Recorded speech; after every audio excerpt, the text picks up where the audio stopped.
모든 도전을 극복하십시오. 고무궤도 떼고 설원에서 드리프트하는 미친 성능 K-Eno 전차.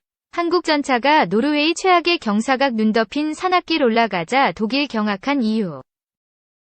한국 현대로템이 노르웨이에 수출하기 위해 개발한 K-Eno가 현지 겨울 시험을 받기 위해 노르웨이에 도착했다. K-Eno는 K2 흑표 전차를 기반으로 노르웨이 요구 조건에 맞게 개량한 전차다. 는 노르웨이를 뜻한다. K2 흑표는 독일 레오파르트와 함께 노르웨이가 2025년 배치를 개시할 차세대 전차 후보에 올라있다. 육군 전문 매체 아미레커그니션.com은 지난해 12월 31일 이하 현지 시각 유뷰브 동영상을 인용해 K-Eno가 노르웨이에 도착했다고 전했다. 46초 분량의 동영상은 K-Eno 가주포를 뒤로 한 채 차량 운반선에서 내려오는 모습을 담았다. 선박 추적 사이트 머린트래픽에 따르면 K-Eno는 차량 운반선 플래티넘 레이호에 실려 지난달 29일 노르웨이 북부 산업도시 드람멘항에 도착했다. K-Eno는 현대로템이 지난해 10월 19일부터 23일까지 닷새간 경기도 성남 서울공항에서 열리는 서울국제항공우주방위산업전시회에 실물을 전시한 전차다. 현대로템은 최대 10억 달러, 약 1조 1100억 원. 에 이르는 노르웨이 전차 사업 수주를 위해 K-Eno를 개발했다. 노르웨이는 2001년 네덜란드에서 중고로 도입해 노후화한 36대의 현역 레오파르트 EA사를 대체하기 위해 2022년 말 최종 업체를 선정하고 2025년까지 노르웨이의 전차 생산 설비 완공 후 생산을 개시해 2027년 총 200여 대 배치를 완료할 계획이었다. 총 비용은 193억 노르웨이 크로네다. 여기에 현대로템의 K2 흑표 전차와 독일 라인메탈의 레오파르트 EH2 최종 경쟁자로 선정됐다. K-Eno는 노르웨이 맞춤형 전차다. 기존 K2 전차를 기반으로 하되 방호력을 강화하기 위해 전차로 날아오는 대전차 미사일 등 투사체를 요격하는 이스라엘 라파레사의 능동 파괴 체계 APS 트로피를 적용하고 무인 사격이 가능한 노르웨이 방산업체 콩스버그에 12.7mm 원격 조종 무기, RCWS 장착 등 현지 요구사항에 따라 일부 사양을 변경했다고 아미레커그니션은 전했다. K-Eno는 길이 10.8m, 너비 3.6m, 높이 2.4m로 K2 흑표와 크기가 같고 보기륜도 6개이지만 무게는 61.5t라고 이 매체는 덧붙였다. 흑표는 56t이다. 아미레커그니션은 K-Eno의 사양도 자세하게 소개했다. 주포는 120mm 55 구경장 활강포다. 자동 장전 장치를 채택해 승무원을 3명으로 줄였다. 포탄은 자동 장전 장치에 16발, 차체에 24발이 각각 적재된다. 1500마력짜리 디젤 엔진을 탑재해 도로에서 최고 시속 65km, 야지에서 50km의 속도를 내며 최대 항속거리는 450km라고 설명했다. 특별한 장치 없이 깊이 4.1m의 강을 잠수도하할 수 있다.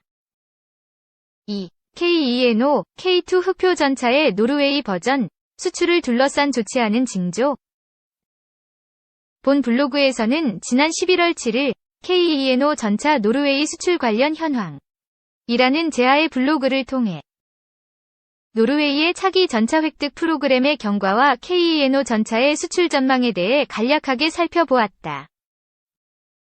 그런데 그 이후인 11월 24일 노르웨이 군 총사령관인 이하이릭 요한 크리스토퍼슨, 에이리크 요한 크리스토페르센 이 언론과의 인터뷰를 통해 자신이 노르웨이 국방부 장관에게 신형 전차의 구매를 거부할 것을 권고했다.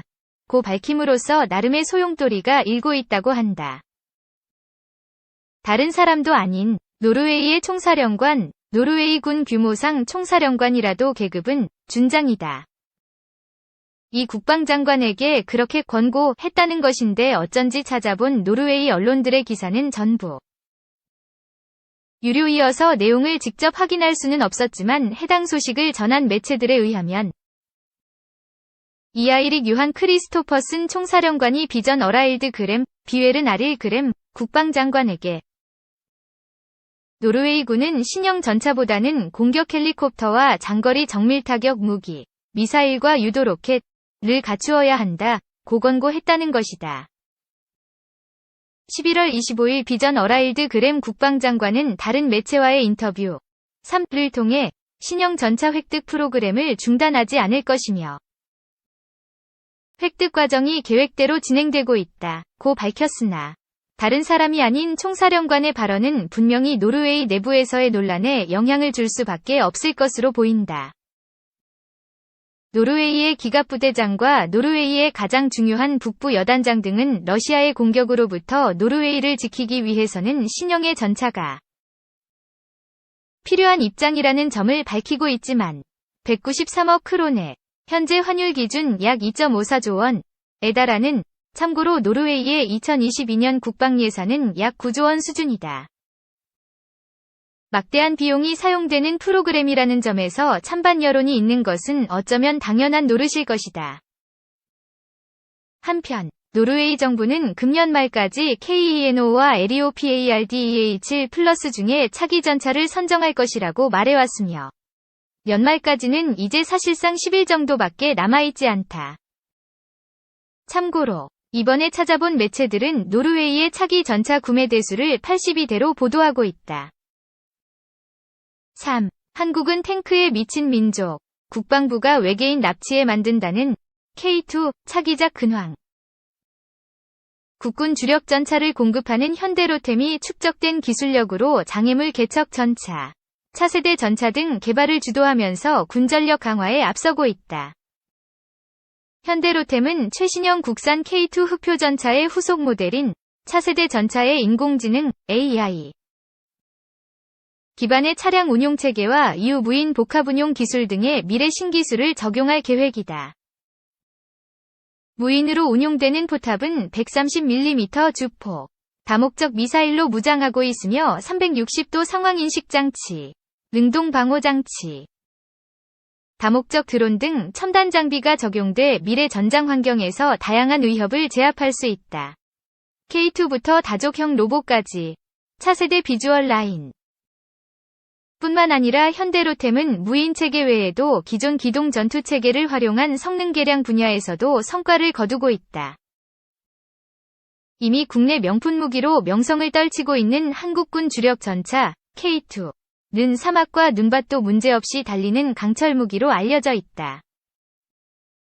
현대로템의 대표 방산 제품인 K2 전차는 약 55톤/t에 달하는 육중한 전차로 노후된 M48 전차를 대체하고 군 기갑 전력 강화를 위해 지난 2008년 개발됐다. 해당 전차는 1500마력 파워팩, 엔진 플러스 변속기를 탑재해 포장도로에서 최고 시속 70km, 야지에선 50km의 속도를 낼 수 있다. 또한 전투 중 아군과 적군을 쉽게 구별할 수 있는 피하 식별 장치 등 첨단 기술이 적용됐고 수심 4.1m까지 잠수도하할 수 있는 능력도 갖췄다. 외에도 게임 메탈 기어 솔리드에 나오는 D-워커와 비슷한 무기 고기동 트랜스포머 로봇도 뜨거운 관심을 모으고 있다. 고기동 트랜스포머 로봇은 도로나 평지에선 바퀴로 고속 주행한 뒤 작전 지역으로 빠르게 침투하는 것이 특징이다. 이는 공상과학 영화나 컴퓨터 게임에 등장하는 트랜스포머의 모습을 띠고 있으며 로봇 몸통 좌우에는 기관총과 소구경 로켓포가 장치돼 있다. 고기동 트랜스포머 로봇의 무게는 200kg으로 사람보다 약간 큰 크기인데 강철로 된 몸통은 북한군 AK 소총에도 끄떡없다고 알려지면서 차세대 무기로 불리고 있다. 현대로템은 또 다른 트랜스포머로 복합 거동이 가능한 다족형 로봇도 개발하고 있다. 고기동 트랜스포머 로봇은 다리가 2개지만 다족형 로봇은 4개로 도로에선 2개의 바퀴로 이동하다가 도로를 벗어난 험지에선 4개의 다리로 보행한다. 또한 복합거동 다족형 로봇은 자체 중량이 500kg인데 뒤집힐 경우에도 스스로 자세를 바로잡는 기능이 탑재됐다. 현대로템에서 개발하는 무기들이 공개될 때마다 놀라움을 자아내면서 사람들 사이에선 국방부가 외계인 감금해 만들고 있는 게 아니냐는 우스갯소리도 나오고 있다. 한편 현대로템은 1976년 전차 생산 1급 방산업체로 지정되면서 본격적인 한국형 전차 개발을 시작했다. 이번 K2 전차 수출은 국내 전차의 기술력과 품질을 국제적으로 인정받아 대한민국에서 전차 완성품을 수출하는 첫 사례다.